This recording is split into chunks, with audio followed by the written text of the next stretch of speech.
Assalamualaikum warahmatullahi wabarakatuh. Perkenalkan, saya Aridra Zaka dan saya di sini akan memberikan tips belajar sehat selama di rumah. Nah, tips ini dikhususkan buat adik-adik yang lagi pembelajaran daring nih di rumah. Nah, gimana caranya? Walaupun kita belajar di rumah, kita tetap sehat. Nah, muncullah tips belajar sehat selama di rumah.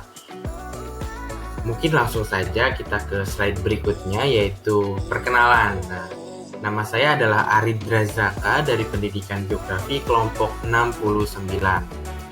Kemudian untuk dosen pembimbing lapangan saya yaitu Bapak Eki Nugraha, SPD MKom. Nah, sekarang masuk ke tips yang pertama. Nah, tips yang pertama ada tanamkan motivasi yang kuat. Nah, agar semangat belajar tetap terus ada, maka setiap anak harus memiliki motivasi yang sangat kuat.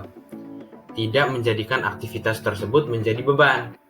Nah, jadi nggak boleh tuh belajar beban, nggak boleh ada. Nah, selanjutnya ada mengkondisikan tempat belajar yang aman dan nyaman. Nah, ini penting nih. Jika motivasi dalam diri telah kuat, sudah kuat nih motivasinya, belajar, maka si anak harus dapat menjaga mood belajar tetap membaik. Caranya gimana? Caranya dengan mengkondisikan tempat atau suasana belajar yang aman dan nyaman. Misal, nyamannya kita belajar di sofa, atau nyamannya dia belajar di kamar, kayak gitu. Lanjut, tips yang ketiga ada membuat jadwal belajar harian. Jika si anak merasa jenuh dengan aktivitas yang menonton selama belajar di rumah, maka si anak dapat nih disarankan untuk membuat jadwal belajar harian. Kegiatan yang dijadwalkan bisa menyesuaikan dengan tugas-tugas yang diberikan oleh guru atau sesuai dengan kemampuan siswa. Jadi jangan memaksakan ya guys. Nah, selanjutnya ada jangan malu untuk bertanya. Nah, ini penting.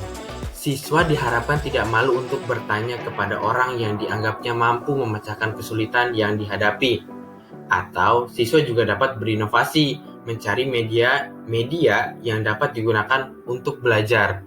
Misal, mencari referensi-referensi tugas atau jawaban tugas di internet dan lain sebagainya. Ini penting ya.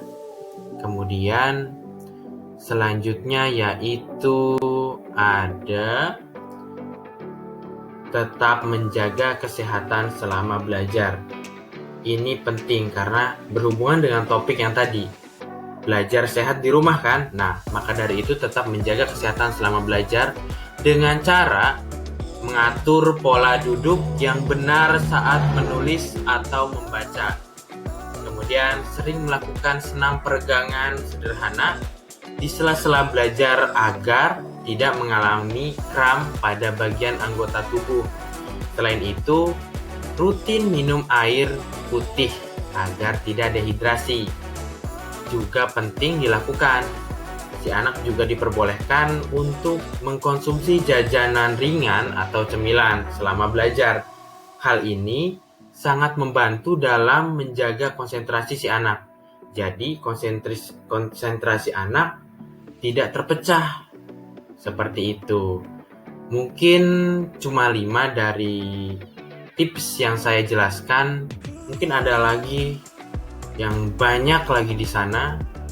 Dapat dicari sendiri di internet sesuai referensi tadi. Nah, sekian dari saya. Mohon maaf sebesar-besarnya bila ada salah kata. Wabillahi taufiq wal hidayah. Wassalamualaikum warahmatullahi wabarakatuh. Sampai berjumpa lagi.